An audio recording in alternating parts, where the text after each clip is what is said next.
हल्द्वानी के बनपुलपुरा में हुई हिंसा के बाद से लगातार प्रशासन और पुलिस की कार्यवाही जारी है। इस दंगे में शामिल 30 उपद्रवियों को अभी तक गिरफ्तार किया गया है। एक तरफ हिंसा के बाद से जिला प्रशासन एक्शन में दिख रहा है, तो दूसरी तरफ हिंसा पर सियासत भी जारी है।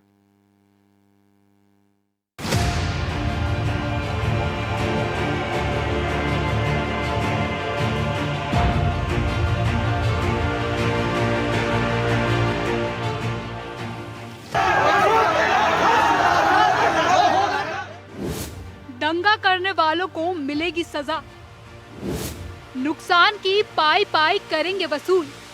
इन्होंने भी बनपुलपुरा में जो हमारे सरकारी संपत्ति का नुकसान किया है, निजी संपत्ति का नुकसान किया है, उन दंगाइयों से, उन अराजक तत्वों से उसकी एक एक पाई वसूली जाएगी।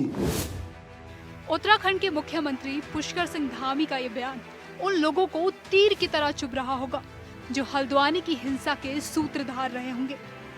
देवभूमि के लाल ने साफ शब्दों में एक बार नहीं बल्कि कई बार कहा है कि हिंसा में शामिल चाहे जो भी होंगे, वो चाहे किसी पार्टी के हो या किसी संगठन के, किसी को भी छोड़ा नहीं जाएगा। उन्होंने यहाँ तक कह दिया है कि दंगाइयों से नुकसान का एक एक पाई वसूल किया जाएगा। अभी अभी आपने देखा होगा हल्द्वानी में जिस तरह अराजक तत्वों के द्वारा हमारे पुलिस कर्मियों पर, हमारे पत्रकार भाइयों पर और विशेष करके हमारी जो पुलिस की महिला जवान थी, महिला पुलिस कर्मी थी, उनके ऊपर जिस प्रकार से हमला किया गया, उसकी जितनी निंदा की जाए वो कम है। हम इसे किसी भी सूरत में देवभूमि के अंदर बर्दाश्त नहीं करेंगे। इस षड्यंत्र को रचने वाले कुछ लोग लगातार पुलिस उनको पकड़ने का काम कर रही है, कानून अपना काम कर रहा है और जो भी इस षड्यंत्र के पीछे थे उन्हें भी जल्द जनता के सामने लाया जाएगा। भाइयों बहनों, ये जो बनपुलपुरा है, ये बनपुलपुरा में जो एक बगीचा था, जो अतिक्रमण, जिस पर अतिक्रमण था, उस अतिक्रमण को हटाया गया है, जिसमें कई एकड़ भूमि निकली है। वो भूमि जहां पर आगजनी हुई है, जहां पर पथराव हुआ है, जहां पर उपद्रव किया गया है, जहां हमारे पुलिस कर्मियों के साथ सारे कानून को तोड़ने का काम किया है, पत्रकार भाइयों को भी आग में झोंकने का काम किया है, मैं आज इस मां गंगा के पवित्र तट से घोषणा करता हूं कि उस स्थान पर पुलिस का थाना बनाया जाएगा, पुलिस का थाना बनाया जाएगा। हल्द्वानी हिंसा सोची समझी साजिश, कानून व्यवस्था से खिलवाड़ बर्दाश्त नहीं। हल्द्वानी पहुंचे केंद्रीय रक्षा एवं पर्यटन राज्य मंत्री अजय भट्ट ने दंगे में घायल हुए पुलिस कर्मियों, पत्रकारों और निगम कर्मियों से मुलाकात की। उन्होंने उनका हालचाल जाना और उसके बाद मीडिया से बात करते हुए अजय भट्ट ने कहा कि यह घटना किसी की सोची समझी साजिश से कम नहीं है। इतनी बड़ी मात्रा में बनपुलपुरा में पत्थर कहां से आए, ये एक सवाल है। उन्होंने इस घटना की निंदा करते हुए कहा कि किसी भी कीमत पर कानून व्यवस्था से खिलवाड़ नहीं होने दिया जाएगा। जो भी लोग होंगे, कानून अपना काम कर रहा है। कानून, सरकारी काम, अमानत में खयानत कहीं भी होती है, वो एडमिनिस्ट्रेशन का काम है। एडमिनिस्ट्रेशन अगर कोई काम करता है तो उसमें रुकावट कभी नहीं डालनी चाहिए। अगर वो सही करता है, वो सही ही करता है। उसके लिए कानून ही फिर बना हुआ है। आप कैसे प्रोटेस्ट करेंगे?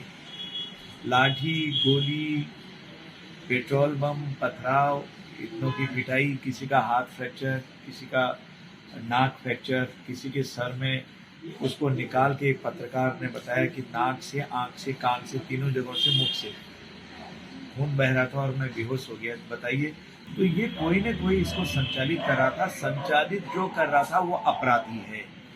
अपराधी की कोई जाति नहीं होती, कोई धर्म नहीं होता, वो अपराधी है। कानून के बहुत बड़े हाथ हैं। आज नहीं तो कल जरूर कानून की गिरफ्त में अपराधी आएगी। देखिए, कानून में क्या चीज आई है, एफआईआर में क्या चीज आई है, मेरी नॉलेज में नहीं है। जो भी अपराधी होगा, मैं पुनः कहना चाहता हूँ कि कानून की पहुंच बहुत लंबी होती है। आज नहीं तो कल कोई भी हो, वो कानून की गिरफ्त में होगा और अपराध की सजा भुगतनी पड़ेगी। हमारा कानून कड़ी से कड़ी सजा अपराधी को देता है। उपद्रवियों की लगातार गिरफ्तारी, हिंसा में 300 से ज्यादा लोग घायल। हल्द्वानी हिंसा के दौरान 5 लोगों की मौत हुई, जबकि 300 से ज्यादा पुलिसकर्मी और कर्मचारियों के साथ साथ आम नागरिक घायल हुए। पुलिस प्रशासन दंगाइयों को गिरफ्तार करने के लिए लगातार दबिश दे रही है।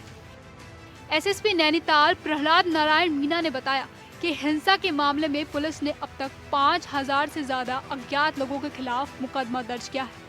इसके अलावा पुलिस के सर्च अभियान के दौरान सीसीटीवी फुटेज और वीडियो के आधार पर 25 से ज्यादा दंगाइयों को गिरफ्तार किया गया है, जिनके कब्जे से अवैध तमंचे, सरकारी असले समेत 44 कारतूस बरामद किए गए हैं।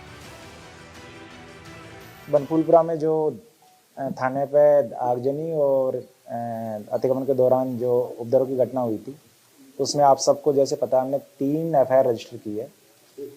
इन तीनों एफआईआर में अलग अलग इन्वेस्टिगेशन टीमें हैं, उन्होंने अपनी इन्वेस्टिगेशन शुरू की और हमने पिछले 24 घंटे में इन तीनों एफआईआर मिला के 25 लोगों की गिरफ्तारियाँ की है।